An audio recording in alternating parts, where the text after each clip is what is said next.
Okay, order. Welcome to this Defence Select Committee hearing focusing on veterans' mental health. So follow-up to our studies that we've done in the past. We have two panels this afternoon. The first is with Minister Johnny Mercer, Minister for Defence, People and Veterans, and also Nadine Dorries, Minister for Patient Safety, Suicide Prevention and Mental Health at the Department of Health.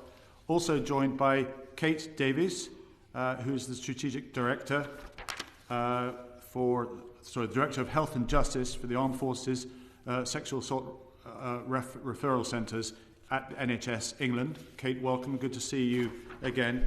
And then finally, we have Colonel David Richmond, who is the Director for the Office for Veterans Affairs in the Cabinet Office. Our second panel is with Sir Simon Wesley and Professor Nicola Fear. We'll be turning to them later. But thank you very much indeed, all of you, for your time this afternoon. You will be aware that this committee has studied this subject on a number of occasions, and therefore there are a number of follow-up questions that we'll be looking at to see the progress of support for the mental health to do with those in the armed forces, but particularly those veterans as well. And if I can say from the outset, so we don't need to repeat it, the armed forces do an incredible job in looking after the mental health of those who serve, and in comparison with their with the general public, you are actually less likely to be affected by many of the mental health conditions. But some are affected, and it's the support that is provided those who need it that we'll be focusing on this afternoon. Thank you to committee members as well for joining us this afternoon. Now I'm going to hand over to Stuart Anderson to kick us off with question number one. That was mine. Thank you, Chair.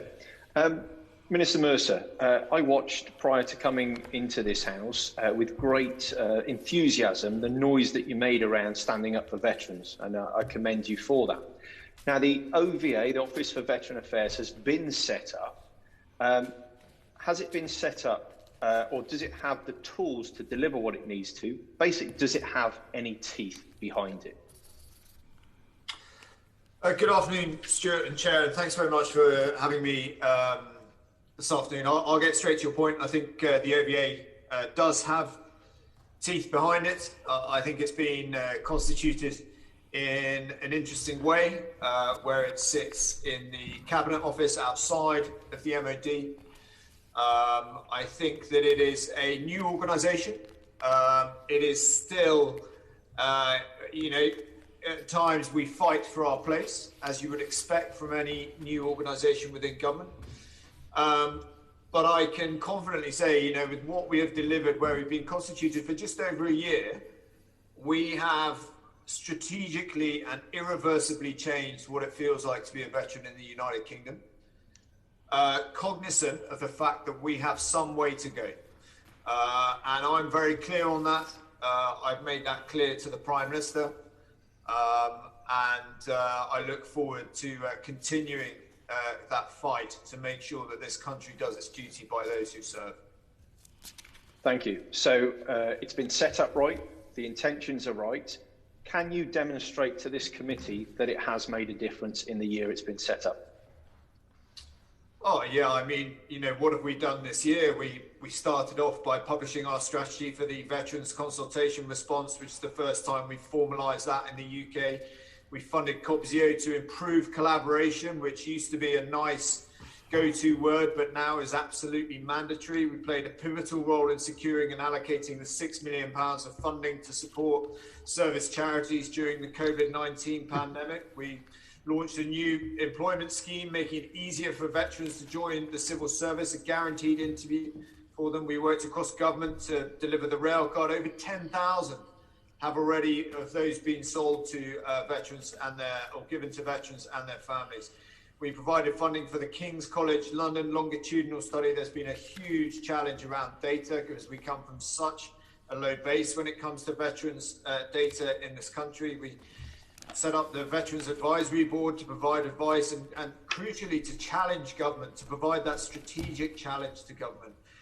We funded the King's Centre for Military Research to look at specifically the impact of COVID-19 on pandemic on veterans. We took forward the UK's place in the Five Eyes Veterans and the chair of the Veterans Employment Working Group in the Five Eyes community.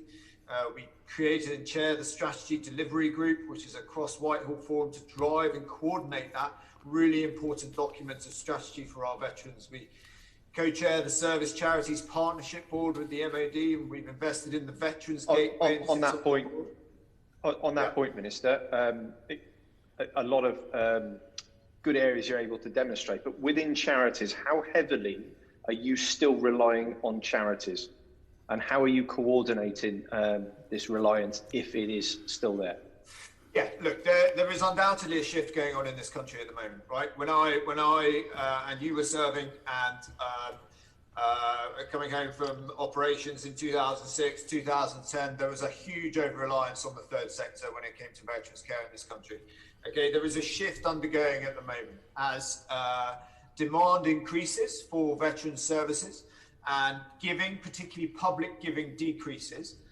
To my mind and the Prime Minister's mind, the nation's duty to her veterans is clearly going to increase, because we as a country have a duty to ensure, not to deliver, but to ensure that those who serve are looked after and given a fair chance after they have served this country. So is there an over-reliance? No. Do we rely on some service partners to deliver services? Yes. The key and the challenge in all this is the fusion of the two, to make sure that I can build a network with partners in the NHS and across government that private enterprises and charities can bid in to run parts of that services. For example, in the high intensity service, for example, in the complex trauma service, and blend together third sector and statutory provision to make this the best place in the world to be an armed forces veteran. Are we there yet? No. Are we well on the way? Yes. And of course, will we get there? Absolutely. Thank you, Minister. I'm sure we'll come back, my colleagues will come back to some of those points, but thank you for the opening comments. Chair? Emma. Thanks, Chair. Afternoon, everyone. My question's for Minister Mercer, just off the back of what my colleague said there. In our last evidence session, a lot of the witnesses said to us that there was no tangible effects yet from the Office of Veterans Affairs. And I know in your response just now that you've reeled off strategies and plans and what have you, but when will we actually see some tangible benefits from it? What is the plan to start delivering from the Office of Veterans Affairs as opposed to strategies and plans? Well, I suggest that every veteran, the 10,000 of them that gets a rail card, will feel something from the Office for Veterans Affairs. I suggest every individual who gets a guaranteed job, a guaranteed interview, if they apply for a job in the civil service, will feel something. I think those who are working in the charity sector, where we're funding key parts of collaboration around case management systems and so on, to put the entire sector on a long-term strategic footing to meet the challenge of veterans care in this country, might disagree with that view. I did see the evidence session. I'm not quite sure that is what was said. We have undoubtedly hit challenges around COVID, and we have Brexit, and we've only been established a year. So look, do I think we've done everything we wanted to? No. But have we made a significant, irreversible difference in this country? I'm afraid that is beyond doubt by every markable data point. Thanks for that, Minister. I think what I got overall from the last evidence session that we had was that there was things being done in terms of funding to the charity sector that could have been done without the Office for Veterans Affairs. What I'm trying to drive at is, what's your plans going forward for the future of things that specifically this office will do that couldn't have been done had this office not existed? Yeah, had this office not existed, the government would have had to create something that was in a position to lead collaboration going forward with COBSIO. So COBSIO, the Confederation of British Service Charities, they are an organisation who does a hell of a lot of good work. Did they always feel they were on a sustainable footing in terms of finance, in terms of real authority to shine a path for change? No, we are doing that now, and COBSIO is one of my most regular meetings. What does it actually look like? Granularity on the ground. It looks like things like a common casework management system, a single point of entry, making Veterans Gateway the sort of vision that it was designed to be when it was first envisaged. Those things would not happen without an Office for Veterans Affairs. You know, and I think you'd be hard, if you have a chat with COBSEO or other people in this sector, I think you'd be hard pressed to find people who disagree. Chair, I'll leave it there because I know other people want to come in. Thanks, Minister. Yeah, it is important though, Minister, that if we do, I think, are honest about what can be achieved in the office as it was. The Vets Gateway was actually set up by myself and Mark Lancaster and was moving forward quite merrily. The rail card was actually established. I think I actually had the conversations with the rail companies themselves. I'm not taking credit for that. I'm just saying that there are many things that can happen as the Veterans Minister themselves without the need for the Cabinet position. The Cabinet position there was to knock heads together across departments because, for example, the Treasury wasn't able to provide the money to COBSEO that they are calling for as we speak. And there was definitely a breakdown, which we're going to explore shortly, between the support given by the NHS and by and what was after by the MOD themselves. That's where the Cabinet position was created in order to do that. You touched on it yourself. So could I ask, how often are Veterans Affairs raised at Cabinet level? So the office has been constituted in the Cabinet Office. I'm not aware of veterans issues. I've certainly never attended Cabinet and raised veterans issues. Okay, because it was actually based on the American model of having a Veterans Affairs actual department, if you like. That's why it was moved across there. We'll explore more then the relationship then between the NHS as we move forward then. Sarah, do you want to take up the next question? Hello, Minister Mercer. What impact has the MOD Transition Support Programme had in assisting personnel back into civilian life who are suffering mental health problems and need to engage with the NHS? Yeah, I'll come back. Yeah, so this we launched a new transition programme last year, which essentially looks at our most complex service leavers and allocates them a transition caseworker to make sure that when they transition into their where they go when they want to leave, it's not only about employment. Okay, employment remains the biggest factor that improves the life chances of any veteran. But for some of our most complex individuals, there's lots of wraparound services, whether it's housing, whether it's special educational needs for their children, or whatever it may be.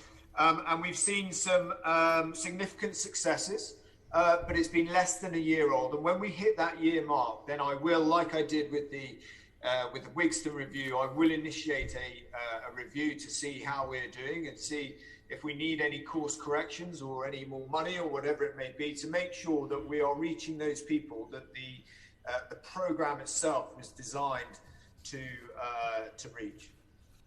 So does this programme include the Defence Transition Services? It's looking holistically by the sounds of it, is that correct? Yeah, that is correct. The Defence Transition Service was this new service that was launched last year, and that's the one that I want to audit and check it's doing what we wanted to do. What's it doing specifically then for people with enduring mental health concerns, who are leaving the army with mental health concerns and want to directly engage with NHS services?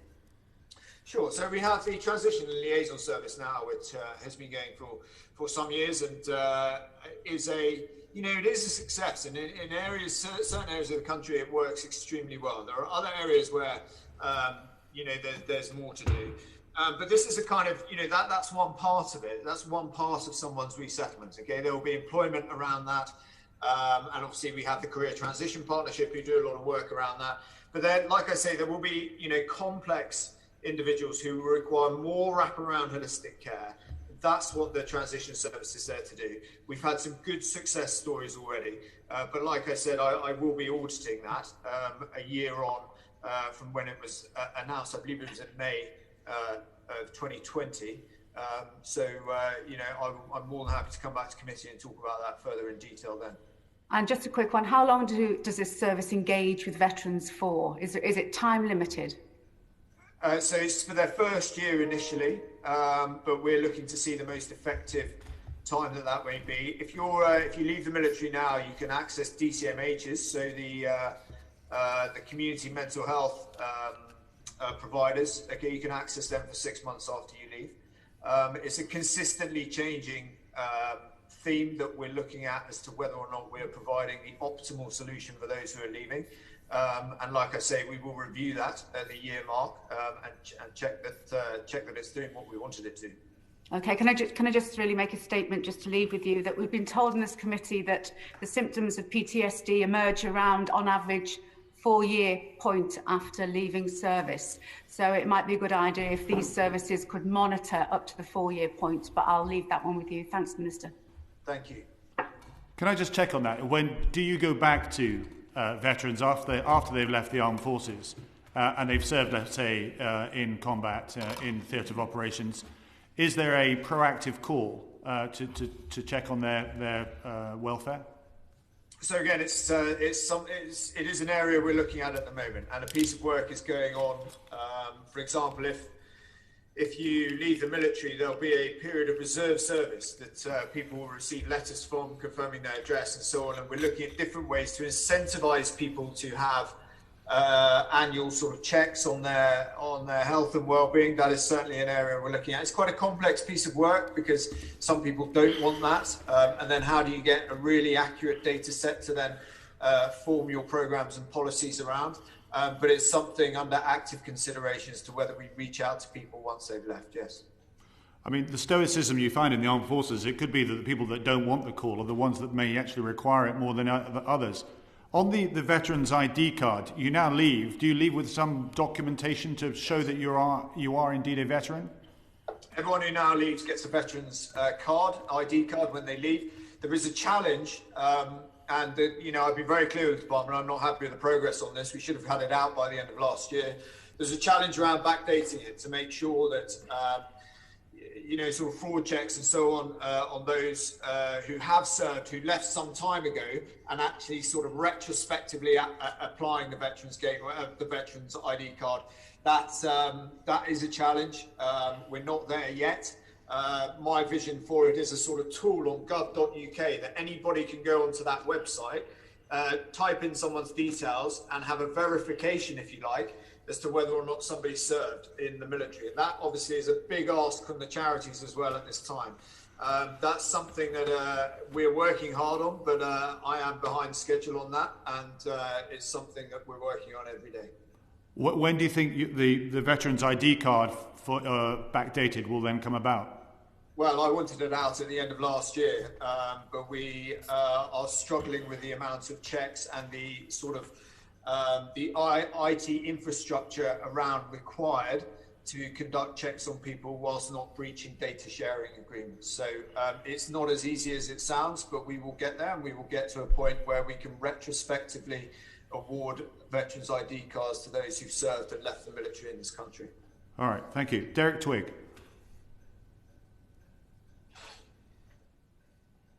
Thank you, Chair. Mr. Mercer, can I ask you, could you give us some specific examples of measures you've introduced to improve the mental health care for serving personnel? Yeah, of course. I mean, the single biggest thing I've done is introduce mandatory mental health training for those who are serving. So within the military, you have annual testing, whether it's on the range, whether it's on fitness, whether it's on the law of armed conflict. There will be an additional module now around mental health care. Okay, so that an ongoing narrative around mental fitness and mental resilience will be delivered every year, so that you cannot now serve in the military, leave, and somebody say to you, and you then say that nobody ever spoke to you about your mental health or resilience or mental fitness. And that's probably the single biggest step forward that we as an organisation will make, and I pay tribute to the service chiefs and others who've helped get that through.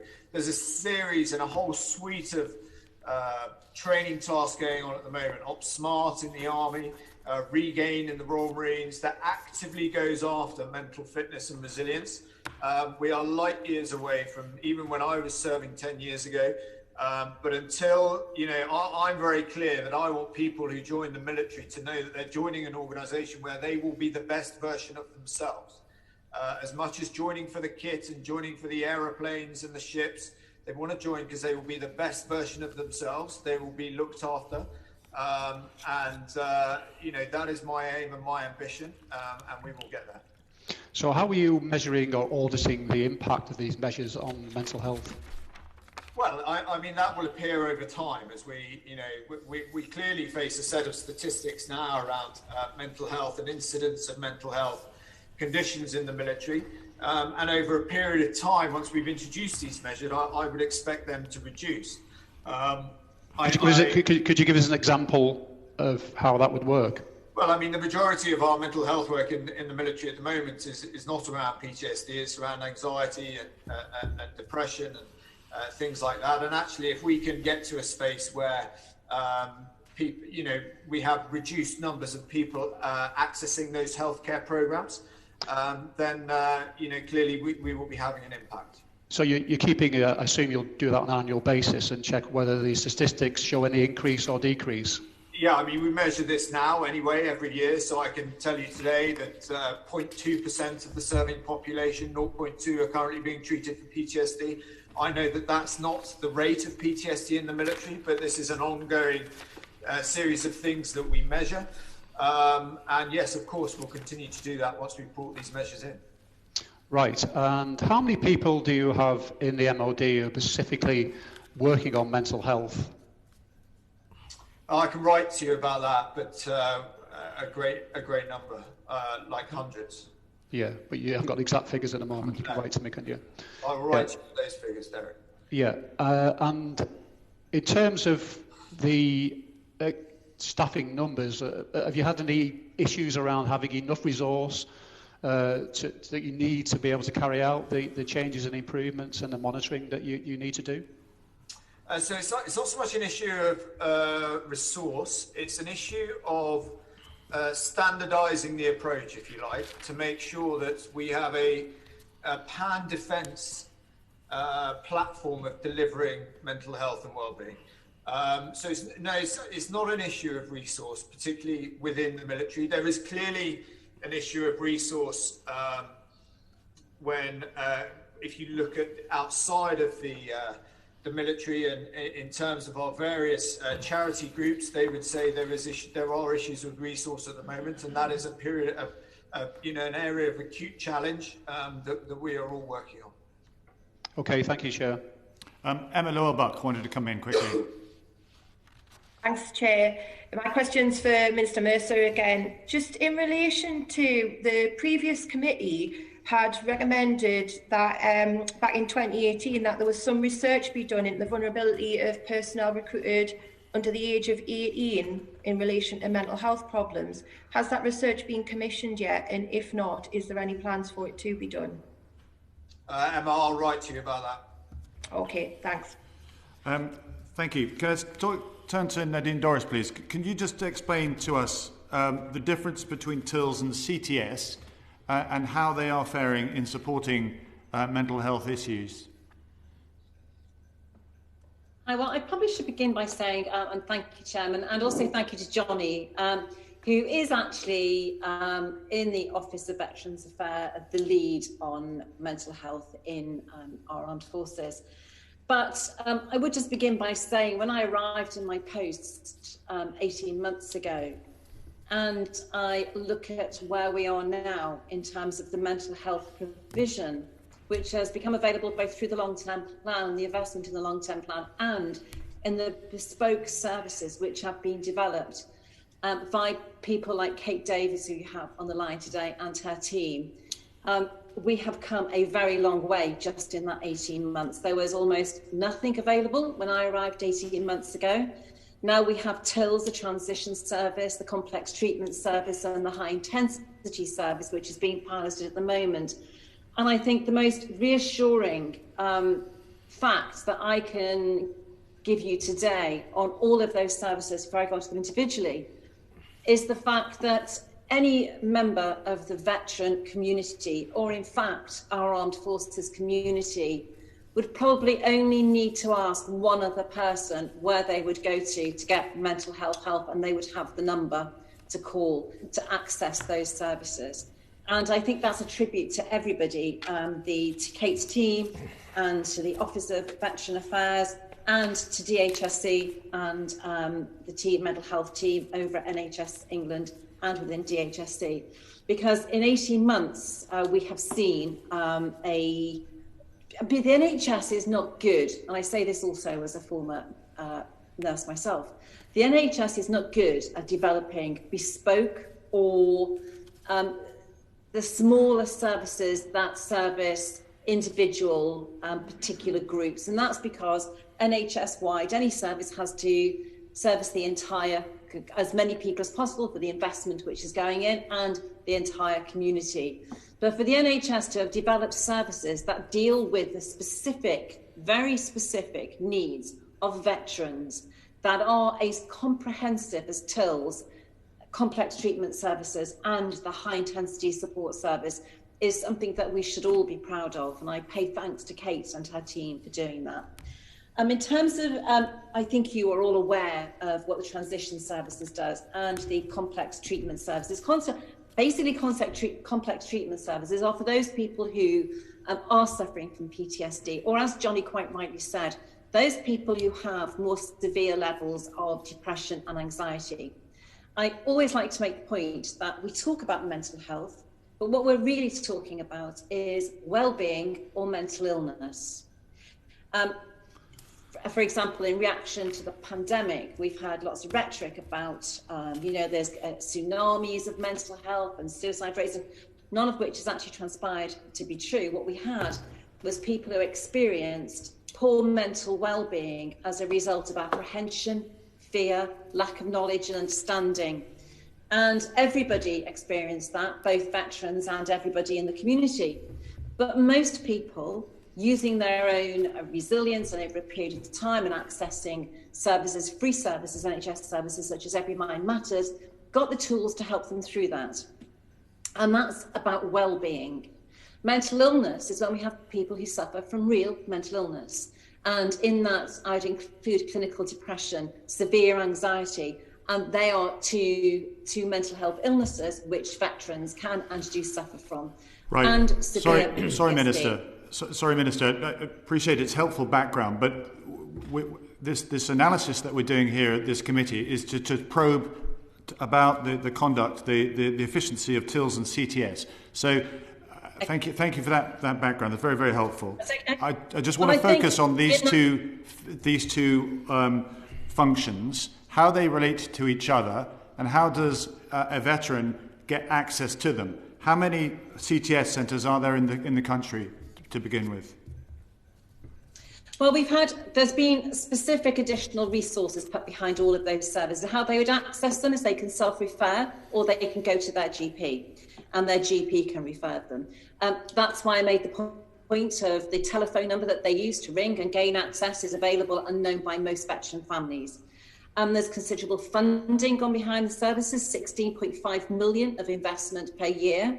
And they collectively received over 10,000 referrals up to the end of 2019. That's via GPs and self-referrals. And that's in addition to the mainstream improved access to psychological therapies, which you may know as IAPS, which they receive over 23,000 veteran referrals a year, and anybody can self-refer to an IAPS service. And with the extra 10 million funding announced in the long-term plan, capacity has grown across all sites. Sorry, Minister, I'm going to have to cut you off again. Sorry, Minister, I'm asking specific questions. A lot of that we've got in evidence, and that's helpful. I'm specifically asking you about TILs and CTS. So you mentioned GPs, that you can go to your GP. How does a veteran get referred to a TILs, and then from TILs moving up to CTS? And I repeat the question, how many CTSs do we have in the country? I'd have to ask Kate to give you the exact number. I don't have the exact number of CTS sites. Okay, So let's turn to Kate then. Kate, welcome. Could I just ask you, how many TILS services are there versus CTSs in the country? So it's not about saying the number of actual services. We actually commission across the whole of England through the 7 regions access points for TILS. So they have a single access point for the Transition and Intervention Liaison Service. And as the Minister has said, it absolutely is about easy contact, single point of access, so that all people who are veterans or families, whether those mental health needs are either combat related or not, can access the Transition Intervention Liaison Service. Will be seen in person, and obviously because of COVID and other restrictions at the moment, we've increased the amount of digital and blended services, but we are continuing with face-to-face services. So we particularly commission those in collaboration with the Armed Forces charities as well. So we can increase the venues, the way that people can work in close to home, because that's absolutely the essential issue. So some of those services are running out of particular trust venues or from GPs' practices or from charitable services, because we absolutely want to make that not a limited number, but actually an extensive number and as close to home as possible. The difference between a transition and intervention and liaison service and the CTS service, as the Minister said, the complex treatment service, is the complex treatment service was particularly developed to support those veterans who have complex mental health needs that are related to combat. And that is absolutely something that was fundamental. And when we asked the men and women who served what they felt that they needed and wanted, they were very pleased to get a quick, supportive access service which looked at housing, employment and collaboration, as TILS does, but they also wanted for their combat-related mental health service a service that was there for them. And that is why it's been set up with mental health trusts across the country with very clear parameters within those service specifications to work with multi-agency teams, including psychologists and psychiatrists, to support the most complex service needs. Okay. And they access them through TILS as part of those individual assessments. Right. So I'm still trying to get the number of CTSs. I'm getting the impression that there's maybe a couple per region. There are many more TILS services which then feed into, if required, into CTS. Is that correct? Yeah, certainly. I mean, it's the same model with the complex treatment service that's been successful. It has been with TILS, that we're very much making quite sure that those services are accessed. Sometimes an individual will say, I'd want to access those and see someone within a GP surgery. And that's why we're also doing the work with the GPs around accreditation. So we link up those services so they're more local. And sometimes they may well be in a charitable sector venue. So again, there are 7 regions that are commissioned to support an extensive network of availability for those men and women who are part of the complex treatment service. And we know, for example, that we've had over 1,820 men and women that have actually accessed the treatment service for complex treatment. And I think I'm always asked this quite often on select committees, quite rightly, there is an unlimited time that people can continue to get that treatment and care coordination through complex treatment. Right. So the point I'm trying to make, though, is absolutely it's fantastic we're getting numbers through, but the feedback we're getting from COBSEO and from other charities is that there's not enough of them, and they lack the expertise to deal with specifically with veterans with military-related issues. How would you respond to that? Is that something that we need to work on? Kate first. Certainly, we would be the first to say that we have to improve and increase, and in fact, through the long-term plan, we have additional plans, additional resources to increase all of those services across the country. And as the Minister for Veterans, Johnny Mercer, has said, we also have recently increased the amount of services through the high-intensity services, which is very much about crisis intervention, inpatient care and support. And I think that's a really welcomed addition for some of the more immediate needs in risk, particularly. But I'm going back to the COBSEO feedback. All of our services are now contracted. It's not a voluntary agreement. It's a contracted, funded agreement to work with Armed Forces charities. Those charities are also members of COBSEO. So all of those charities are now working with us. We can't do this alone in the NHS to support the extent and to increase the development. We're not all the way there. You're completely right. And that's really why we want to do that with our military partners as well. Okay, we do need to make progress. Johnny, did you want to come in quickly on this one? No, that's fine. If you're happy, that's fine. I mean, there's no such thing as a centre. a complex treatment centre is a service, and it's a network of services, as Kate has alluded to. So in terms of measuring its production, it's in terms of referrals, which is what she's said. So it's just trying to clarify that point. Well, I visited a centre or service, depending on how you call it, in King's Cross, and it was an excellent outfit. There was concern, though, that they would need greater expertise there, and we needed more of these services or centres across the country. Not to get caught up in semantics there. Let's move forward into looking at the regions. Gavin Robinson, do you want to move forward to question number 4, please? Yeah, thanks very much, Chairman. And perhaps just to focus on semantics once again, I heard a number of references to services or centres within the country. Just to confirm, can I assume that the country you're referring to is England as opposed to the United Kingdom? To come in there, I'm very happy. Obviously, I apologise. I should have said that was particularly for NHS England. And so the work that we've devolved administrations across Wales, Ireland and Scotland is absolutely part of the work that we do to support good practice. And in fact, I have visited many of those services, both in Northern Ireland and Scotland and Wales, in order to share that practice across devolved administrations. So just to clarify, obviously for me, that's for NHS England, I hope that's clear. Yeah, thanks, Kate. And look, in fairness, you've been before us before, and I think we've been impressed by your passion for this subject, so there's no reproach there. The committee was also very encouraged to see Minister Mercer's platform piece in the paper on Sunday, and the aspirations associated with the Armed Forces Covenant Bill that we look forward to introduction and the protections across the country. But last year as a committee, we did highlight the variations on service delivery for veterans in the various parts of this United Kingdom. So can I ask Minister Dorries first, potentially, and then Minister Mercer, are there still significant variations across the 4 nations of the United Kingdom? Do you recognise them, and what are you doing collectively to address them? Well, Gavin, I'm not aware of variations, but then that is something which is dealt with at director level between DHSC and MOD.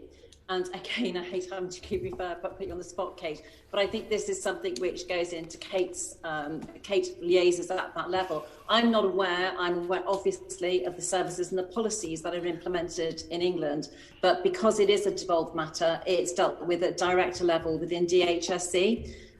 Johnny has his hand up, so I think perhaps as the OVA, perhaps Johnny deals at that level as well. Yeah, and I think in fairness again to you, Minister, you are a Minister for England NHS. Johnny is a UK-wide Defence Minister, and that's the nature. That's the nature of the department. And I do think in these sessions, and whilst Kate's evidence has been very useful previously, it would be useful to have presence from the other devolved areas as well when we are trying to assess these variations. Sorry, Johnny, you wanted to come in? No, look, there are variations across the UK. As you know, the aftercare service in Northern Ireland tries to replicate some of what we're doing elsewhere. I mean, a couple of things I would say to that is that we now have a Veterans Commission in Northern Ireland, which came out of the New Decade New Approach model, which is extremely good news. We have similar in Wales and in Scotland. They're my counterparts that I speak to on a regular basis, and certainly the office is in contact with on a monthly, almost daily basis at times. And today we're presenting the Armed Forces Bill to Parliament, which for the first time you will see the most significant step forward in provision to veterans in Northern Ireland, where we are introducing a UK-wide approach. So I recognise your point. Is there a disparity of provision? There are different people that provide different services to different levels, yes. But do we work together to try and ensure the best level of service and the best outcome for our people? Yes, absolutely. Thanks, Minister. Perhaps, Kate, we could just ask you then directly, has the situation to your mind, and recognising you're not responsible for this, but has the situation to your mind improved in Northern Ireland, particularly since the highlighted variances that we discussed at our last session? I mean, it would obviously be very difficult for me to say categorically in detail, but I think one of the things that we've seen through the Armed Forces Partnership Board, which is co-chaired through the MOD and through the Director within Department of Health and Social Care, is a real drive to get constant and consistent modelling and good practice across devolved administrations. It's a very strong board when it comes to looking at Wales, Northern Ireland and Scotland and England collaboratively. And certainly in Northern Ireland, we have seen, obviously it's a different model. It needs to be a different model for many reasons, as you know much better than I do. But I think what we have seen is particularly some work that we've done with GPs, both in Northern Ireland and also in England, and seen a massive improvement in feedback from veterans themselves, and that's the important things, or forms ex-serving in Northern Ireland, that have actually said that they felt that that has really helped. I think that there is a resource issue that is still something that I think is highlighted to us, certainly when you're asking me a direct question around Northern Ireland, and that's something that we've talked to the Minister for Veterans about as well, and I know has been very supportive at trying to support. Okay, thank you. Thank you. Richard Drax. Chair. Can I ask that both Minister Dorries and Minister Mercer, and welcome to all three of you this afternoon, starting with you, Minister Dorries, if I may, to get the NHS perspective on this question first. What effect has the pandemic had on the provision of services? I suppose I should start by beginning that no mental health services have ceased to continue to offer services at all during the pandemic, apart from a small number of memory clinics which were closed down at the beginning of the first wave. So, and in fact, there has been an increase in terms of an acceleration of the long-term plan and the mental health provisions within the long-term plan, which are there for all veterans and all. And so to give an example of that, we have set up 24/7 crisis helplines, mental health trust crisis helplines for everybody to use. And although we don't have the collected data on that yet because it's too soon, what we are aware of via feedback from organisations such as East of England Ambulance, which I heard about just recently, there has been they have been well used. We have funded Every Mind Matters website, which had a launch in September last year, and during the first wave of the pandemic, which had I think it was 2 million people in total have used, in order to provide those tools that I spoke about before to help them through the pandemic in terms of lockdown, anxiety, apprehension, fear, and all those factors that we know come into play when people are facing something like a pandemic. We know there are two groups of people who've been most affected by the pandemic in terms of their mental health, and that has actually been young women and people with pre-existing mental health conditions. Where that would affect veterans particularly is those who had the pre-existing mental health conditions in terms of clinical depression or anxiety or more complex mental health needs would have been impacted by the pandemic. Services have been there for all of those people, veterans and not, and they've been there for people to use, and they have used them. There has been no tsunami of mental health problems, and certainly not of suicides. Our evidence is that there has been no increase in the suicide rate at all by some quite comprehensive research that's taken place by the University of Manchester, who are also looking at veterans in particular in terms of suicide impacts on veterans and in the context of the pandemic. So there is work going on to analyse how the pandemic has affected veterans in particular and everybody. And what we know from the research over nine STPs and 9.5 million people, of which a percentage will be veterans, is that there has been no increase in suicide. But of course, everybody has been affected by their mental health in some way by the pandemic, whether it's just to feel out of sorts, slightly anxious, not sleeping as well. Many people have reported to have nightmares. Thanks, Minister. Forgive me, I'm going to have to drop because I know time is of the essence, and thank you. I think we got the gist of all that, so thank you very much indeed. Minister Mercer, can I just pop across to you? Andy Price, who would very much like to talk to you, he's a wonderful ex-vet, has set up the Veterans Hub in Weymouth that you may have heard about, and they've just got charitable status. Can you tell me, and you are doing a huge amount, I appreciate that, but there is still a hole with, in this case, 30 to 40 veterans relying on this charitable setup. Why, with all the effort that's going on, are so many veterans still falling through the sieve? So I think it's a question of putting together these services, which is, what the office, I think there's a lot of misunderstanding around the general debate around this, but also around what the Office of Veterans Affairs is there to do. It is precisely to do just that, which is to pull together these services and make a kind of network available so that, people who are accessing Andy Price's brilliant work down in Weymouth, okay, they want to access mental health courses. They couldn't give a fig whether it was delivered by Combat Stress, Help for Heroes, or any of the other groups. What they want to know is that they are going to get professional evidence-based care, that they are not going to have to retell their story, that they are going to get supported throughout their journey along the care pathway, so whether it's with their mental health challenges or whether it's around housing or work. And that's exactly what the OVA is there to do. So one of the most crucial bits of work we're doing is working with COBSIO to kind of design what the future of this sector looks like in 5 years' time, get that money out of the Treasury, and then put this whole sector on a sustainable footing where you have the statutory provision coordinated by the state in the shape of HIS, TILs, and things like that. But the services are delivered and contracted, if you like, by groups like the Veterans Hub in Plymouth, or Help for Heroes, or Combat Stress, or the RBL, or whatever that may be. So, it's a fusion of all those services. That's always been the answer. And the OVA is very clearly placed to deliver on that. And if we manage to get some of the way there, we would have been successful. Thank you very much. Chairman, back to you. Yeah, thank you. I'm just looking through some of the evidence that we received, and Help for Heroes, for example, I think speaks for many charities when they talk about a 30% reduction in their reach during the pandemic, but simply because they can't raise funds, they can't actually get out to see the people that they support.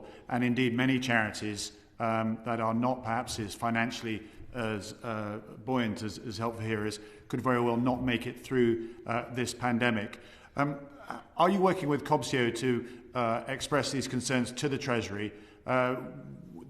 We know that they are seeking extra support. The financial support that Rishi Sunak has produced across the piece has been quite incredible, but it hasn't been tailored perhaps, as purposefully enough as it could be for the charitable sector that's working with veterans themselves. They've had some time bars on spending the money by September, for example, which doesn't fit into the cycle of support that they've needed.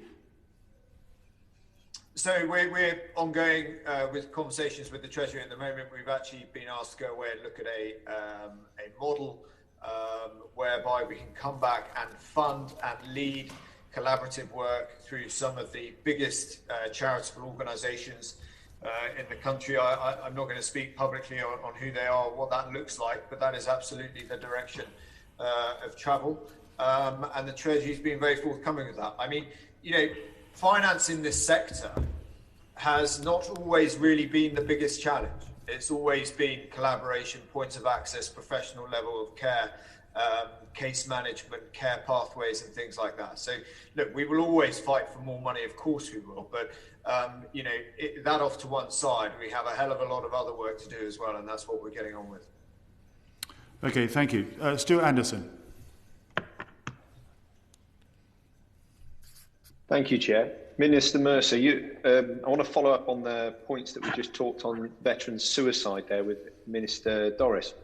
You remember the first day we met, Armistice Day, me, you and the Prime Minister in Wolverhampton, outstanding day. A few hours after, not many people know, I go and sit in the car ready to campaign, and I hear of James Lamousier taking his own life, my first platoon commander, who helped me very much after I got shot.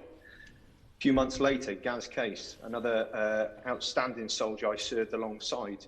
Many more from the Green Jackets and Rifles have happened in short succession. Please tell me you're doing far more to address this collection of data and dealing with it, because we are seeing far too many veterans suicide, particularly from my regiment. It shouldn't be from any regiment, but there is a whole host that have come from the Green Jackets of men I've served alongside. So, Stuart, we work on this perhaps more than almost anything else at the moment.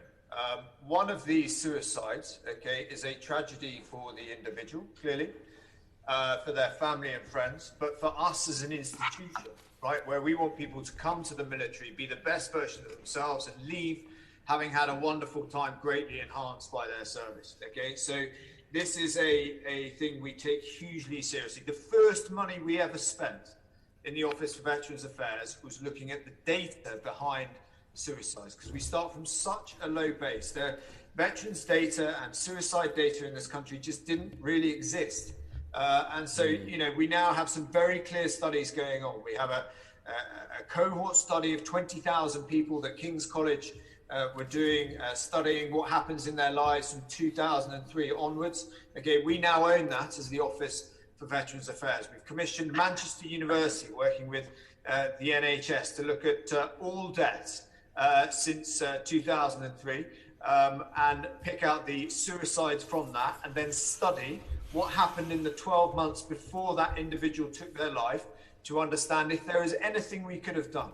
I meet with almost all of the families and husbands and wives of those who take their own lives, to try and understand in each individual case, cognizant that the answer is often a no, I'm afraid, but trying to understand if there is anything we could or should have done to intervene in that space. It remains the case that you are less likely to have taken your life, you're less likely to take your life if you've served. But a very interesting study has come out in the last few weeks from King's College in London that looks at rates of PTSD. And, you know, as that matures, we will look at that. And you saw I was the first minister to speak on veteran suicide and give a statement to the House of Commons earlier this year. We take this hugely seriously. The issue is not as it is presented in the media, but it is a serious issue. And we are absolutely prepared to deal with it. Thank you, and I look forward to seeing more of this data as it becomes available. And thank you for the work. I know you've worked with some families I've known. Thank you for the work that you've done on that. Stuart, thank you for that, and thank you for speaking up with that. And I should just echo, I think, the Minister's comments here. People commit suicide, very sadly, who have been in the armed forces, not necessarily because they've been in the armed forces. And there is a distinction between the two. Sometimes the media tends to immediately jump on the fact that they were in the service as to the cause of the suicide itself. Moving on to John. Yes, could we have some clarity on what priority treatment actually means, both for veterans and their families, but also for clinicians? Is that addressed to me, is it, Mr. Speller? It can be to you or to Minister Doris, because it covers clinicians as well. The Armed Forces Covenant is really clear that we seek to place no disadvantage on those who've served, with special consideration for the bereaved and the seriously injured. And I'm very confident that is met across the NHS, where you've had these specific programmes that Minister Doris had mentioned, whether it's complex treatment, TILs, and the high intensity service. That balance is being met. Clearly, it is always a fine line where clinical need is there, but in the areas where it's designed to work, for example, around prosthetics and things like that, it works very well. And the NHS is a very, very strong supporter and advocate of the Armed Forces Covenant. What about in accessing services, particularly when they come out of the forces and then may move into a new area, and the difficulty of getting registered?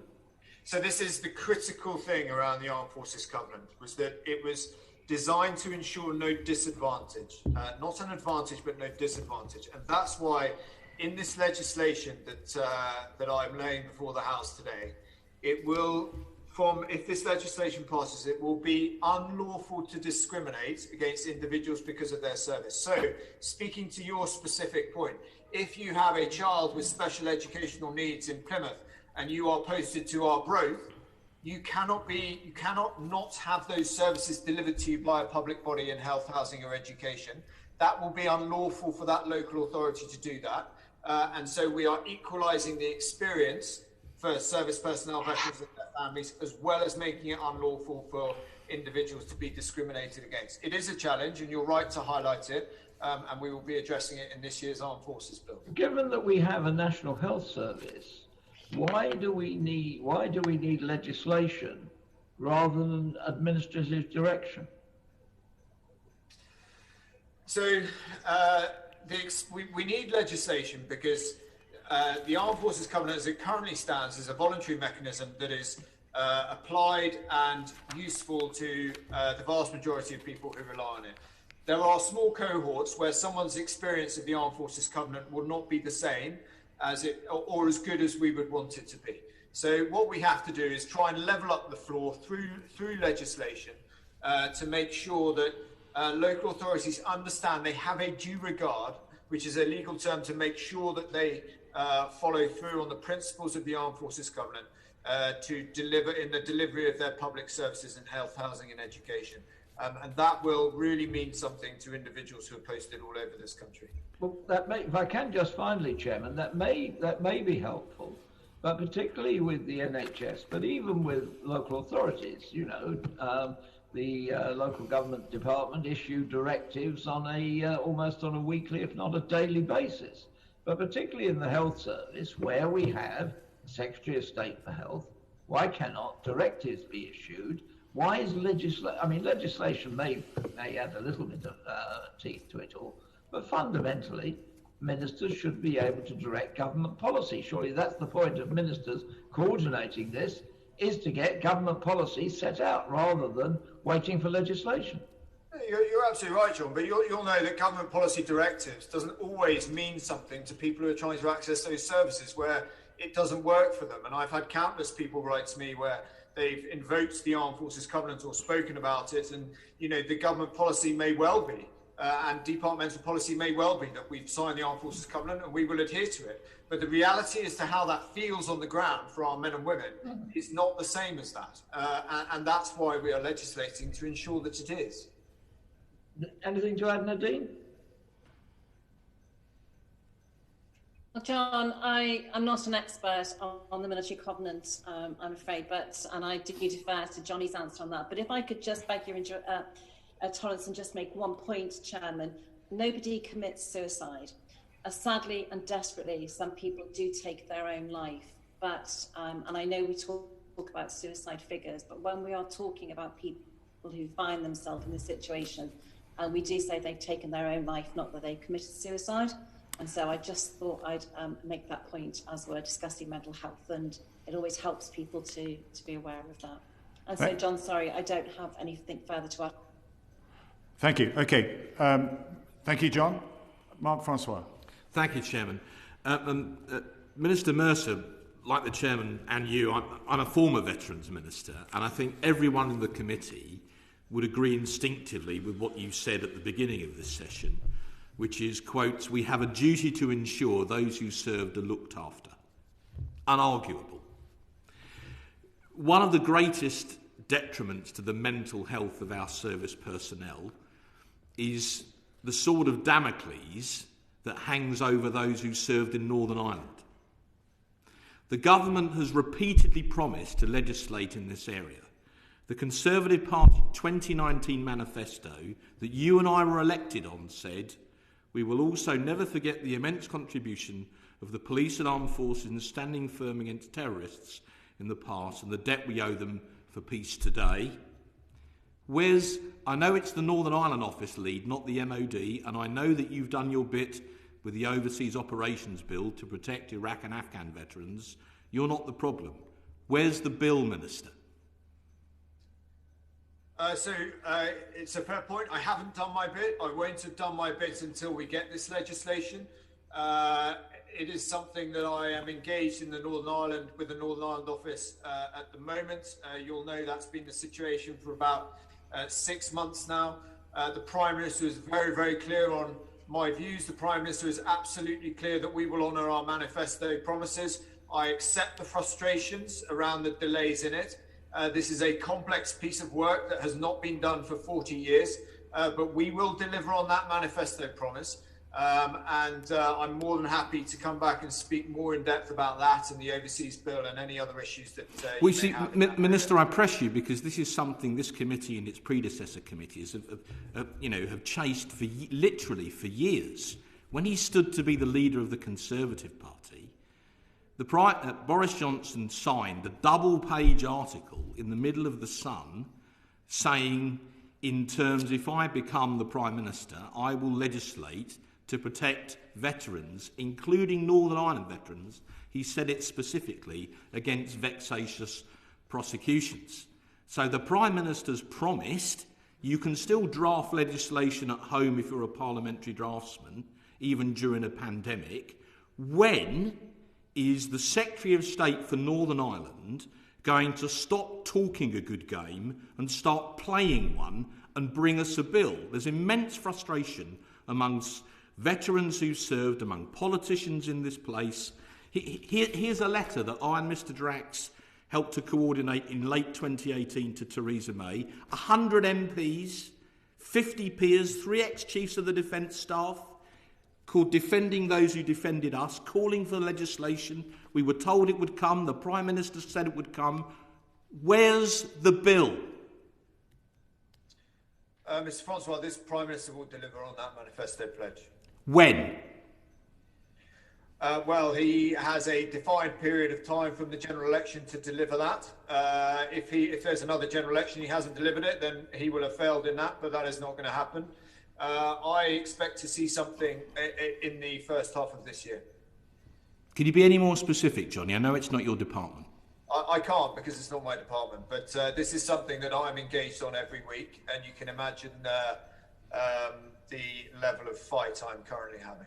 Well, then, could you pass our frustration back? My view has not changed when I was sat on those seats with you, or when I was the only member of Parliament to say that I wasn't prepared to support the government's legislation until this was sorted out. So I respect your views and I respect the passion behind it, but I'm afraid I'm not sure many feel too much stronger about it than me, and I will make sure we deliver that promise. Well, Brandon Lewis is the roadblock. Could we do something to move or clear the roadblock, please? To be fair to Brandon, he is dealing with an intensely difficult situation, and he is not a roadblock. He is not a roadblock. He is engaged in this process.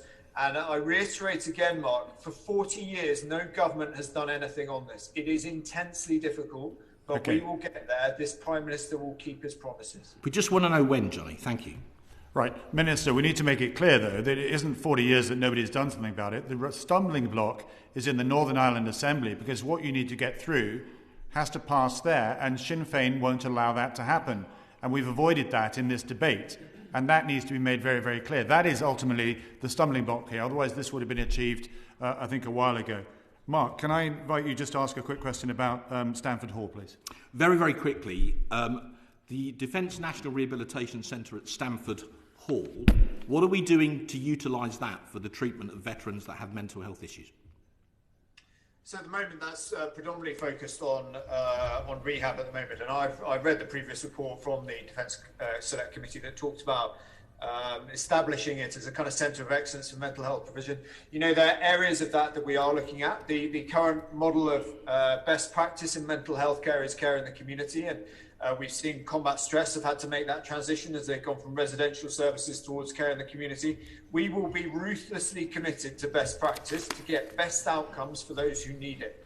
And if that includes Stamford Hall, then we will use Stamford Hall. But we have a very good professional programme in the CTS, TILS and high intensity services. The key is now to make sure they are funded and resourced properly, and that everybody knows, A, that they're there, and B, when they go there, they get a professional service. And that is the way to deal with the veterans' mental health challenge.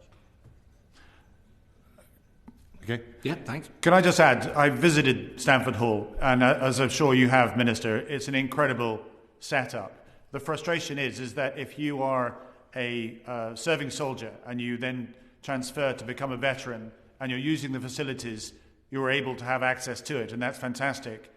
Where there is a stumbling block is that veterans, who long retired from the armed forces, cannot get access to it. When you visit the place, absolutely the facilities are fantastic, but it was completely empty. I mean, just about empty when I was there. It wasn't utilised to its full capacity. And I think the request is you've got this excellent facility, state-of-the-art, let's take full advantage of it to allow veterans, rather than just those who are transitioning out of the armed forces. Chairman, can I come in on that one, please? Please do, yeah. So, as this inquiry is about mental health, could I just say that, and I'm quoting the words of Professor Tim Kendall here, and I'm sure Sir Simon Wesley, who you have later, will endorse it. No mental health treatment is better delivered in a hospital or a centre or a unit than it is in the community. And that's why we have services, the policy for services like TILS, CTS, and high intensity treatment services. The fact that I'm not totally surprised that you found the centre not full, particularly with mental health patients, because mental health patients need their services to be delivered either face-to-face or digitally, as we are doing more now. But they need them delivered in their own communities, in a partnership between both the NHS and the community services, with families, with supporters in the community. Having in-bed patient units for people suffering from mental health is something you do as a last resort. It isn't really something that is either appropriate or suitable when dealing with mental health patients. Well, I hear what you say there, but there's prosthesis, there's all sorts of things. There's a rehabilitation, which absolutely this centre is state-of-the-art. And I would love to see it I'm used. just talking about mental health. Well, we're talking about Stamford Hall, and we're talking about utility of that exceptional facility, and that's all we're encouraging. I'm afraid our time is up. Ministers, thank you very much indeed for your contributions this afternoon. This is an important subject, and we're very grateful for what you're doing in this area and bringing together the efforts of government. Colonel, I think you got away lightly this afternoon. We're clearly going to have to call you back at another occasion. Kate Davis, again, thank you for your contributions as well. If we can say goodbye to panel number one, we will then welcome Sir Simon Wesley and Professor Nicola Fear to take us forward with our second part of this evidence session. And can I invite Stuart to start off with the first question? Sorry, I think it's John, actually. John. It is indeed, slightly surprised. Having heard the previous exchange, do you think ministers have given an accurate picture of the situation? You're on mute, maybe, I think, Stuart, Sir Simon. Simon, you're on mute. Yeah, I know. I thought I might stay on mute for that question, actually. That's a really hard question to answer at all. In general, I think so. I think the difficult areas always, which both ministers did pick up and are true. First of all, the very last thing that Minister Dorries said, obviously I've just finished the Mental Health Act review, which is about continuing to decrease the number of people in institutions, particularly under coercion. And she's quite right. You know, in an ideal world, we wouldn't have any inpatient hospital facilities for people with severe mental illness. But we do need them occasionally. They're very rarely related to military service, sometimes, but very rarely.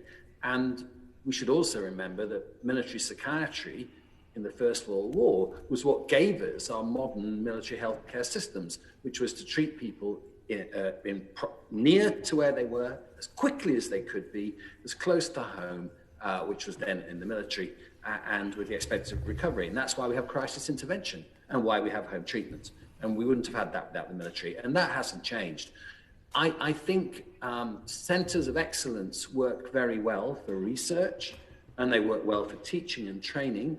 But in the delivery of most mental health services, the last 60 years we spent trying to reduce those into what's just been said. I think where it can be good, and I think Stamford Hall would have a role, is where you have mixed physical and mental. So, for example, and I think it's going to come up actually, so a head injury, which is both a physical and mental problem, and where you need really quite specialised expertise and a lot of expensive kit.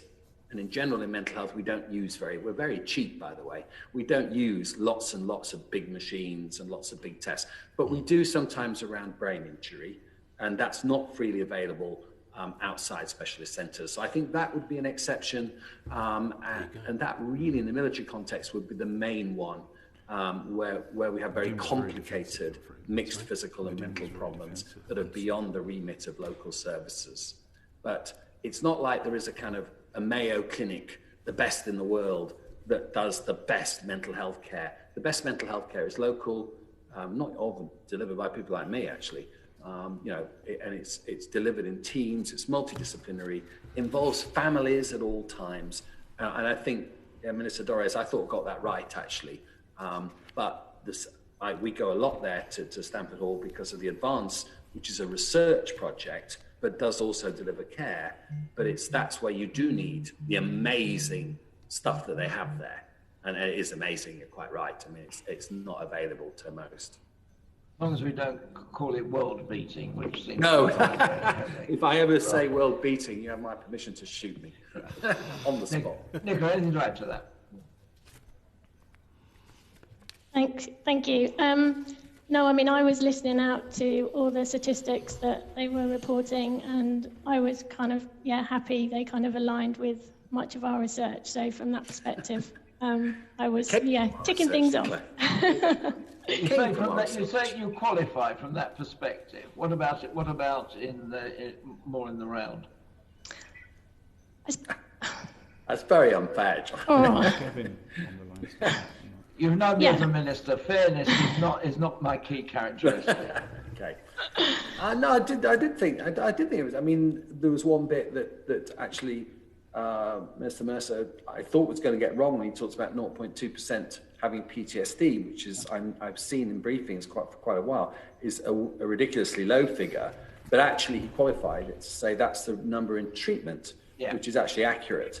But it's usually quoted to say we don't have much of a problem with PTSD, where it's quoted wrongly. But actually, to be fair, he got that right. And that's not always been the case. I don't mean with him or with other ministers, but in other contexts, that figure's been quoted wrong.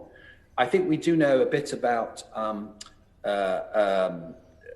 people who join up very early. I've forgotten what the term is Junior now. entrant. Junior entrants, yeah. But we've written a paper on that. We have sent it to MOD for their information, but it obviously hasn't gone through the system yet. Do you want to summarise the quick results of that? Yep. Okay. So within our cohort, we were able to look at junior entrants and non-junior entrants, and we found that for junior entrants, they had no worse mental health than non-junior entrants, but there was some evidence of increased alcohol misuse and self-harm. Junior entrants remained in service longer than non-junior entrants, and there were no differences kind of in those post-service outcomes that we were able to look at. As Simon says, we've written a paper on that, which is hopefully going through the kind of academic publication process, but very happy to provide kind of written evidence with the kind of actual stats in there, if that would be helpful. That certainly would be. Thank you very much. Chairman? Thank you for that. Just to kind of confirm then, when you compare yourself with the public cohorts, it went right across the list. PTSD, stress, alcoholism, self-harm, mental health as a whole. Could you argue and say that actually right across the piece you're less likely to be affected by these things than you would be if you hadn't entered the armed forces? No, I don't even say it quite like that.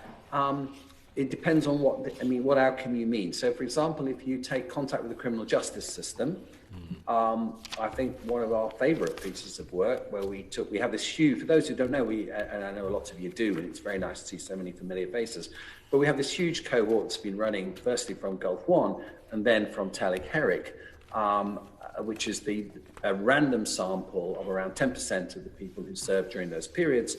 And so it's a very, very good source of data, particularly on mental health. In fact, it's often the only source. And we link that to criminal records. And we showed that if you join the armed forces, far from getting more likely to be in prison or more likely to have a criminal record, you're actually less likely, completely contradicting what everyone believed from all sorts of different sources. And that's even before you take account, and again, this committee knows that the military, particularly the Navy and the Army, recruit people from disadvantaged backgrounds. It's not random. It's not like you make a choice, I'm going to go to Cambridge to read medicine or I'm going to join the armed forces, what shall I do today? It does take people from deprived backgrounds who often already have risk factors for poor outcomes in their life trajectory. And that's before you adjust for that. Even you still see that their life trajectory has been improved. But, I'm afraid there is always a but, what the military also does is increase the risk of violence. So if you have deployed in a combat role, you will be then more likely to get a violent conviction when you leave, which is strongly mediated by PTSD and alcohol. So it's a complex picture where on the one hand, you make better citizens, but on the other hand, you do increase the risk of violence. And then it depends on who you're comparing with. So PTSD rates are nothing like as high as the general public believe. Yeah. But they're still, depending on which group you're looking at, and if you're looking at those who've left the armed forces, who have been in combat, which is, as you know, quite not that huge a number, you will have a rate of PTSD of 17%, which is higher than you would get in random populations, about what you're getting in the healthcare system at the moment, actually, but hopefully that's more transient. But that's in that particular group. And then you get higher in reservists, but overall, it's around 6%, which is, it's really hard to know. It's not dramatically different from the general population, probably a little bit higher. Yeah. But it's, again, in certain groups, it's higher. Others, it's lower. Well, I think it's important that we continue to try and bury these myths, because otherwise they do damage to those who absolutely can go through armed forces and have an incredible career and come out the other side and then continue to have a wonderful civilian career as well. Not helped by perhaps Hollywood and the images that portrays in this area. Stuart, I mean, overall, I think somebody did allude to. Overall, 70% of people who serve just do not get PTSD, even when we follow them up over many, many years. Yeah. So, and in the other 30%, some of them have it for a period of time and then it goes away. Others get it later. But the majority, 70%, will not get PTSD. And at any one time, the figure may be around 8 to 10%. I'm not entirely sure I've got that right, actually, Nicola. But anyway, it's nothing like, if you ask random members of the population, they will say 70% have PTSD. And actually, it's the other way around. 70% don't. Yeah, thank you for that. Stuart Anderson. Thank you, Chair. I'd wonder if the committee could actually have insight to that report or have a look at it. From a personal perspective, I was a junior entrant and actually would fit several of those categories that you've spoke about. So it'd be really good if we could see that. Of course. Yeah, we can share that with you. Thank you very much. I've already asked the question to Minister Mercer, but it'd be good to hear your views. What difference do you believe has happened with the creation of the Office for Veterans Affairs? Has it made a difference? I mean, we're academics. We're the boring boffins. We provide the OVA and you and anyone else with what we think is very good, reliable, independent data. I think it's, I should also say I'm on the Veterans Board, but so far we've met once, and you know it is very early days. But we have a pretty good rule that we're not here to give advice or to comment on things like that. We're here to provide data for them to use, and we are providing them with data. How they're going to use that, we'll have to see. We hope they'll take notice, but finally, we also know that decisions taken at policy level hopefully are informed by the kind of stuff we do, but they're not dependent on what we do at all. We know that. Okay, if I could put it a slightly different way, based on reliable, independent data, have you seen a difference made to veterans by the OVA? Not yet, no. But then again, we're seeing in some of the other research that I've done, or when I was leading the psychiatric profession, I'm seeing now evidence of change in areas that we started working on 5 years before. This is outside the military, in perinatal mental health and eating disorders, things like that. And I've just got used to the fact it is a slow process. We've certainly seen differences from decisions that have been taken a lot earlier, but to expect a change in mental health services, etc., in a very short period of time, I don't think that's a fair test, to be honest. Okay. Yeah, and anything that was that easy would have been done already. I get that. Professor Nicola, anything to add? Yeah, I agree with Simon.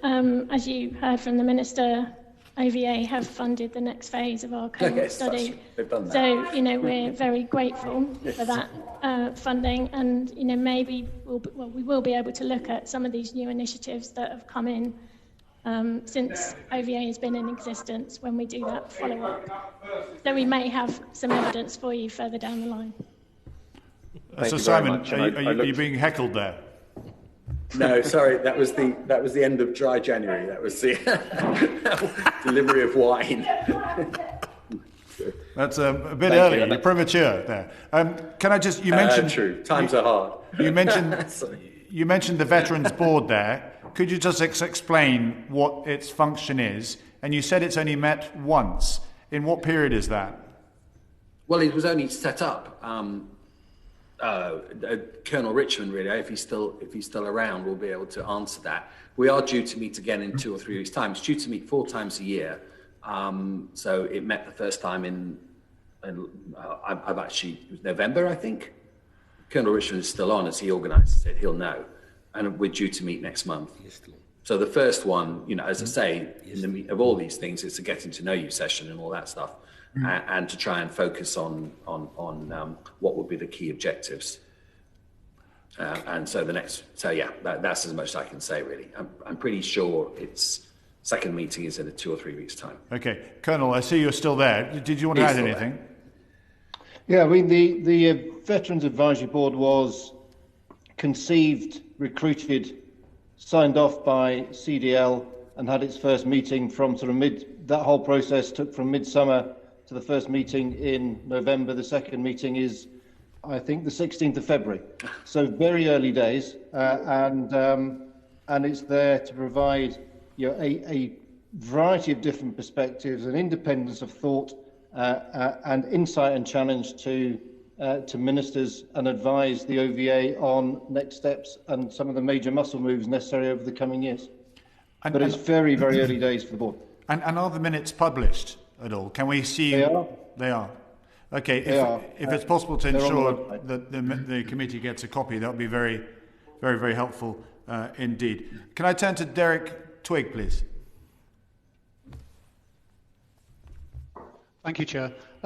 Good to see you both. We're trying to get really a handle on whether there's been an improvement in terms of mental health services for veterans. So, given all your investigations, analysis prior to the pandemic, was there a noticeable improvement in mental health services for veterans, in your opinion? Yes. I think it's fair to say there has been. And I'll start with 1 or 2 of the markers we've seen. I mean, again, were these the results of intervention? Who knows? But what we've seen is 2 things. Number one, you've already heard, people are coming forward a heck of a lot earlier than they used to, and that's good. That's what we like to see. Second, the proportion of serving personnel who are presented for help with mental health has been steadily increasing over the last 10 to 15 years. I think some of that has been due to a consistent pattern of attempting to improve the services so that people won't come to a service they think is rubbish. Second, destigmatization, so people aren't, and that's a general society issue, but far from the military being, they're often stereotyped as being very intolerant of this. Our experience is that may have been true some time ago, but I don't think it's true now.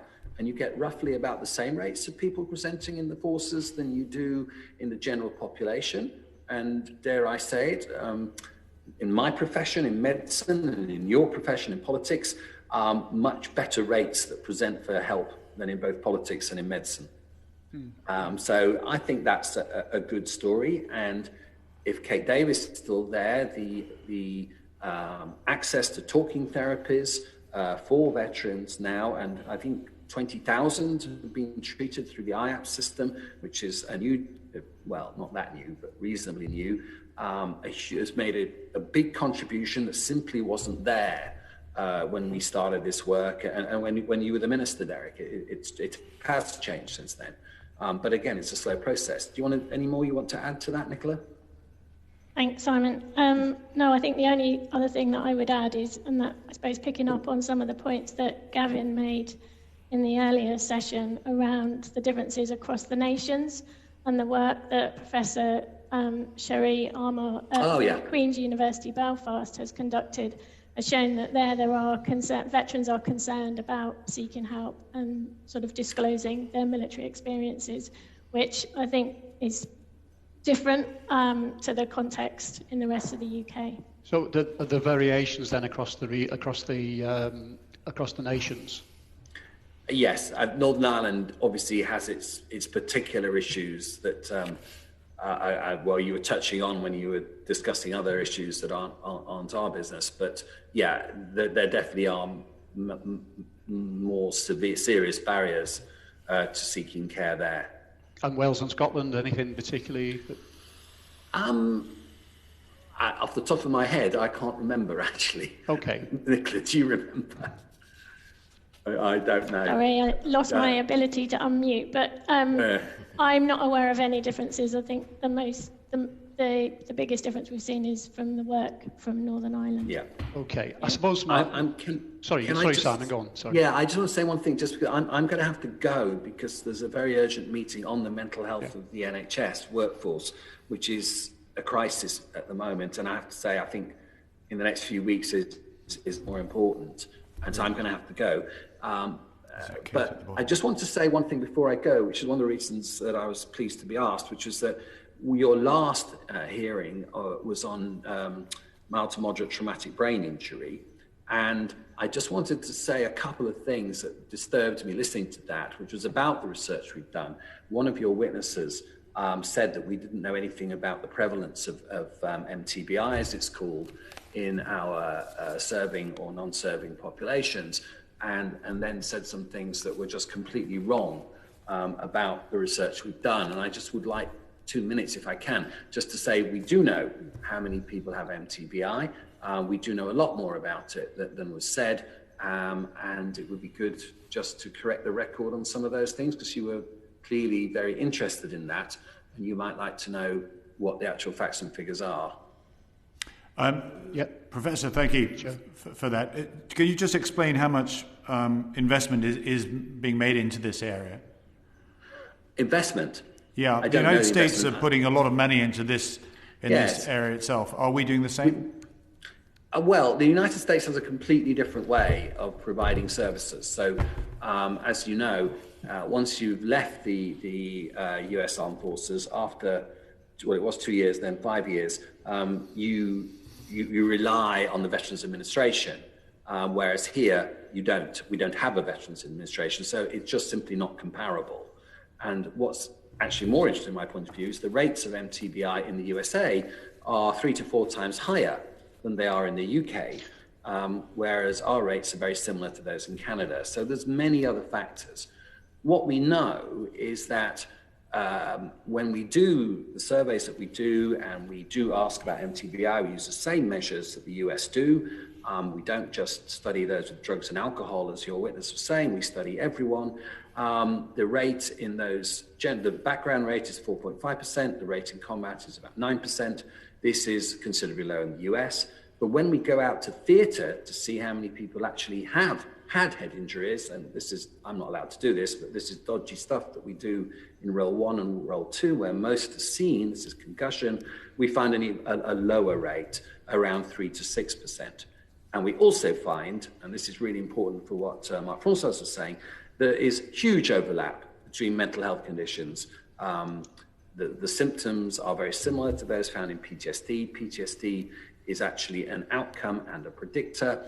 And whatever you do to try and separate out neurology, psychiatry, neuropsychiatry, rehab, imaging, you mustn't do that. The services have to be provided on both a mental and physical basis, because separating them out is really a very, very, very bad, poor thing to do. Is this the overlap between? Is this the overlap between the two? Yeah, we know that what we know that happens is that people's recall of head injuries changes over time. The mixture you will miss if you don't screen everybody with MTBI for possible PTSD. You will miss it. At the moment, why does that matter? Well, because we have treatments for PTSD. At the moment, we don't have much to do for MTBI. Hopefully that will change, but it won't change if you don't carefully separate where you can, but also accept, because this is the brain, the two go together. And to have separate services, or indeed no mental health services, I think was being proposed, would be a major error. Okay. Simon, is that why you were dropping us a pretty strong hint about MTBI and Stamford Hall? Not quite, no. I was actually dropping notes. I was slightly annoyed about the fact that we actually do have data, which is very good data. And we can say that MTBI is not the biggest problem we face. It is a problem for sure, and it's changing.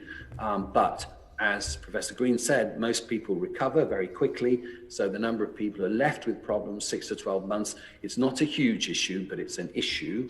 And it's mixed up with mental health. But also, I was saying at Stamford Hall, you have the ability there to do a very good research pathway. I'm going to have to go and just see this, which is needed because at the moment we don't have a definitive test for MTBI. We don't. And hopefully we'll get one, but the Americans haven't got one, and we haven't got one. And if we were to leap in with a mixture of different tests, different protocols, different procedures, different non-standardized stuff, we would just add to the already existing chaos. MTBI is a post-concussional syndrome. In some people, it can be long-lasting. In most, it's not. And there will always be a mental health component. So, Simon, I know you're going, but could you provide us with the full data set then? Yes, of course. Yes, It's been around in the big published literature for years. It's not new. Okay. So, Simon, thank you so much for your time. I really have to go. So we'll let you go. Nicola. Thank you very much. Over to you. Indeed. I just have one more question, Chair, and then I've finished. Yeah, and then could I invite Gavin Robinson, if you wanted to come in on this question as well? Yeah. Professor Fear, could I just ask, was there anything missing in terms of the services that could be provided for veterans, mental health services, that sort of stand out for you and Simon? Again, that's quite a big question to think about. I think the issue around families, and that was touched on by the previous panel, is, and there's lots of work going on at the moment, I know, with NHS England to look at what is out there to support families of service personnel and veterans, and make sure that they're included. Our work on families has shown that you can't look at one member of that family on their own, because if something's going wrong in one person's life, it's likely to be having a knock-on effect to how that family function. So I would say that one. And I think one of the outcomes that we've constantly looked at is alcohol misuse, and that within the serving community and within the veterans community is higher than we would expect compared to the general population, even when we take age and gender into account. The rates are going down, but they are still high. So I think there's perhaps more we could do in that space. And we also find that alcohol misuse is comorbid with a number of other conditions. And often we look very much at one, let's treat the PTSD or the depression. Actually, there may be alcohol misuse or other substance abuse going on that we're missing. So that would be, from my perspective, the gaps. Okay. Thanks very much. Thanks, Chair. Gavin, did you want to come back on this one? Yeah, thanks, Chair. I just want to thank Nicola for referring to Sherry Armour's work from, I think, University of Ulster. I think you mentioned Queen's, but I think she's Ulster University. But she was Ulster, but she's now at Queen's. So I think you're ahead of me in the curve. She did great work, and I think we should never forget as a committee that one of the distinct differences for veterans of Operation Banner who live in Northern Ireland continue to live in their theatre of service. And very often they bump into people who may have been persons of interest to them, or that were actively targeting them whilst they try to go around their civilian life now, and that normalisation process just isn't as easy as those veterans living in Northern Ireland or elsewhere in the UK who served overseas. So that is one of the profound issues that they have. I think it'd probably be useful, Chair, for us to hear more about that research, again, to refresh ourselves, because there is a political dynamic to this. And so rather than ask further questions of Nicola in an unfair way, if she doesn't have the ongoing grasp of what delivery is like in Northern Ireland, that it is something that we pick up particularly as an ongoing concern. Yeah, I think Professor Armour would be the ideal person to talk to you about that. I know the reports from the study are due to be published, I think, relatively soon, so I'm sure she'll be willing to share those with you as well for the committee. Thank you. Thank you, Gavin. Turning to Richard Drax. Hello, yes, Nicola. We asked the same question to the two ministers before. You may have heard it. How has, or using the data you've got, how has the pandemic affected the provision of mental health care for veterans? And are some of the groups, female, BMME, older veterans, more affected than others? Thanks, Richard. The Office for Veterans Affairs funded us to undertake a kind of snapshot of the health and well-being of veterans that had taken part in our long-term cohort study. So we were able to go out to these individuals. It was all done online because of COVID, we weren't allowed to send out questionnaires, so it was all online responses. But because we've got longitudinal data on these individuals, we could see, well, what was their mental health like a couple of years ago, and what's it like now during the pandemic? What we were able to see is there was no change in the reporting of common mental disorders, so anxiety, depression. We saw a slight increase in PTSD, and we saw a reduction in alcohol misuse. So although the rates, as I said earlier, they're still high, there was some evidence that during the pandemic, and this data was collected over the summer 2020, that the rates are going down. So in some ways, I think the veteran community are experiencing the pandemic in similar ways to the general population. However, we did ask about help seeking. We can provide the evidence after this meeting if it's helpful. But there were groups of veterans that did need access to mental health support and alcohol services that were having difficulties with that due to the pandemic. I'm afraid I haven't got the I've got lots of numbers here, but I don't actually have those numbers to hand, but I'm happy to provide them after the meeting. That'd be very helpful. Thank you very much indeed. Chairman. Thank you, Richard. Sarah Atherton. Hi, Nicola. We've heard about CTS and TILS, and we touched on the high impact service, which I'd have liked to have gone in a bit further, but I don't think we've got time now. We also know that veterans fall through the net, and Help for Heroes has said they're bouncing from one NHS service to another. So I'm also cognizant that GP practices in England are now, or some of them are now veteran friendly. Unfortunately, I don't think that is relevant to Northern Ireland and Wales, and would like to see that propagated over the border. But do NHS clinicians have an understanding of the uniqueness of military mental health, and is it improving? I'm not a clinician myself, but from the discussions with clinical colleagues and others who I know are part of the veteran-friendly GP practices, I would say yes, it is improving. And I think the numbers of practices that are joining that scheme is increasing almost on a day-to-day basis. And as I mentioned earlier, I think the initiatives underway at the minute within NHS England to look at what do we need for families, so that again we're kind of passing on that awareness not just to GPs but to the wider health service, I think will go great strides. I think from the work that we have done with families and veterans themselves is you kind of need to offer veteran focused or veteran delivered services and civilian, because some veterans and their families say, well, the military broke me. I don't want anything to do now with someone who has a connection with the armed forces, whereas others say, you know what, actually I want that because we speak the same language. So I think, it's great that we are increasing that awareness, but just giving people the choice so that they've got options available. You've spoken a bit about families. I wonder whether we're doing enough, or there's enough legislation to encompass the issues related to families and the family strategy within the MOD. Have you got any suggestions how we can meet the needs of families and perhaps divorced spouses more as we go forward? Yeah, I mean, families is kind of a big area of interest for me. When we started the work, when I joined King's, we solely focused on the service person. Then we kind of extended to the veteran, and then kind of the penny dropped, and it was like, we need to look at families. So it's a relatively new area of research from our perspective.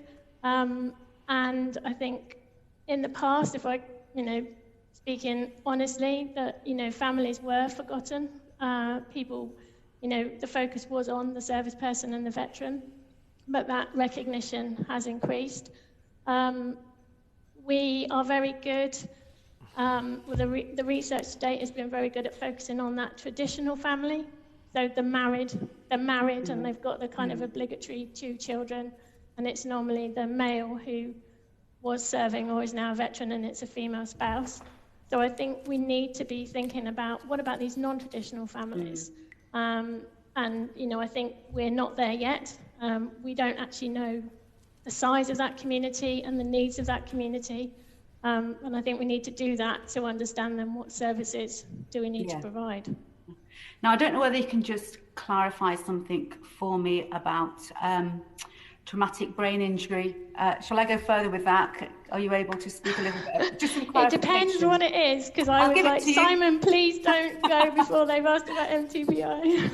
I'll just give it to you, and then if you can explain it and clarify it for me, that's great. If you can't, no worries. But we've been told in previous evidence that mild traumatic brain injury is a neurological disorder, as opposed to PTSD, which is a psychological disorder. And the diagnosis and treatment are 2 separate things. But am I right in thinking Professor Simon is saying that they're 2 linked to be dealt with separately? Yeah, so there's an overlap between MTBI and PTSD, and some of the symptoms are the same as well, so it is difficult to untangle. I probably wouldn't want to say more than that. As I said, I'm not a clinician, so that's my kind of understanding from the reading that I've done in the area. There's not one type of scanner that will diagnose one and one type of scanner that will diagnose another? Not that I'm aware of. I don't think there's a scanner that will diagnose PTSD. But, Simon is the person that would answer that for you. I understand that there is this scanner called MEG, and it's got a very long name, that I know the Americans are using, and I think there's some commitment within Defence to see if they can get some work underway to look at funding one of those scanners. And I think that will go part way to addressing those issues. Thank you. Thanks, Professor. Just on Sarah's question, can you be affected by traumatic brain injury through an explosion which you can stand up afterwards but not actually be physically scarred on the outside? Is it the shock wave itself that can cause an impact on the brain? That is my understanding, but you're getting to the edges of my understanding now. Yeah, the concern we have, though, is that many soldiers, military personnel, could experience that, walk away, and not feel that they need any treatment. And that's where they need to put their hands up, or somebody seeing them must make sure that they report in to be checked. Otherwise, there could be longer-term consequences. Is that correct? So I think there's the way that we've collected information on that within our cohort is we've asked about those events. So have you had any of those events where you've been exposed to a blast, etc.? And then we've asked those follow-up questions about, if yes, have you had any of these symptoms? And that's how we've looked at it. I know that there's colleagues at the Centre for Blast Injuries at Imperial that have done some more kind of modelling of how those blast waves do impact on the brain, etc. Okay, thank you. And the final question, if I may, is just to do with the Armed Forces Covenant and the principle of priority in supporting our veterans. Do you feel that it is working, or does it need more attention, more vigour? Again, I think it's unfortunate that Simon left at this point, because, again, I think he's got some thoughts on where it's working, where it's not working. Again, I don't want to paraphrase Simon, but my thoughts are that, care should be given on priority of the clinical need. And I think if the clinical need is the same for a veteran and a civilian, then yes, the principles of the Armed Forces Covenant should apply. But I think Simon would say it should be based on clinical need as the kind of premise. Professor, thank you. Mark Francois. Thank you very much, Chairman. Professor, COBSEO surveyed all of their members in both May and October of 2020 to see what the effect of the pandemic was, not just on their fundraising, but on the demand for services. and they found that among all their members, on average, requests for mental health related assistance had increased by 74%. So a massive increase in a request for help. And one of the things this committee has been told by charities and veterans is that while the NHS has come up with these highly specialised services, which we all welcome, unfortunately they just haven't got the capacity to deal with the level of demand that they're experiencing, particularly as exacerbated by the sorts of figures that I've just given. So the NHS are doing great work, but they're being swamped by the degree of demand that they're being asked to deal with. Hence, perhaps the committee's frustration that at the DNRC you've got a £300 million facility which is massively underused, and we'd like to see more made of it. So Professor Wesley was saying that where you've got this overlap between the psychological and the neurological, it might make sense to do some specialist work there at the DNRC, particularly in relation to MTBI. Does that make sense?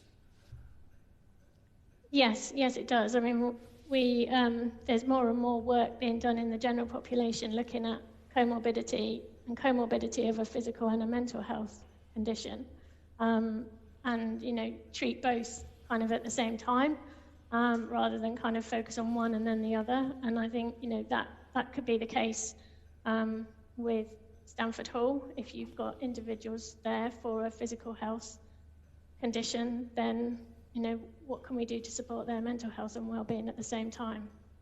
Well, you see, you may know already, but the original concept of the Duke of Westminster, the late Duke of Westminster, who came up with the idea for Stamford Hall and began the fundraising many years ago, was of a facility that would look after both the physical and mental health needs of veterans. When he, if you like, had the dream, if I could put it like that, that was what he had in mind. And I think many of us feel that there could be at least some applicability in terms of mental health provision by this incredible facility that's not virtually empty, but is certainly being underutilised. And that, if I can explain, is why we're making a bit of a point about it this afternoon. And it seems that you, as the experts, are saying it could at least be something worth exploring. I don't want to put words in your mouth, but that seems to be what you and Sir Simon are suggesting.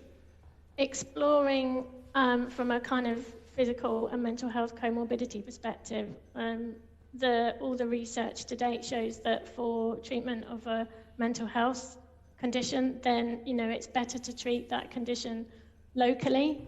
Stamford Hall is in Loughborough, Leicestershire, and that's not going to be local to a lot of individuals.